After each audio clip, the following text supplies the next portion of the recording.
Diperingatkan oleh Ragil mengenai cara duduk kala di mobil, Fuji beri jawaban mengejutkan.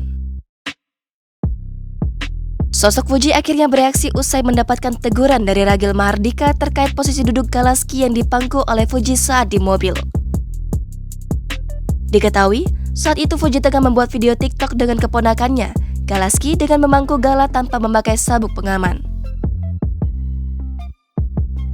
Dilansir dari Insert Live, sebelumnya Ragil memberikan pesan kepada Fuji berisikan arahan agar Fuji lebih baik menaruh Galaski di car seat khusus balita.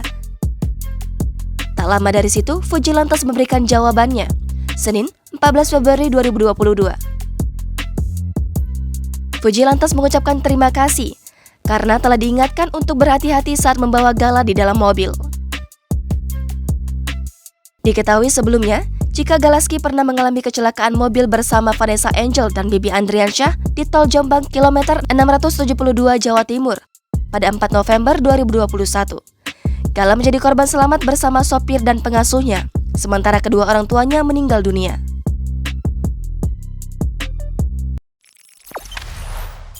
Jangan lupa subscribe, share, komen, dan like ya!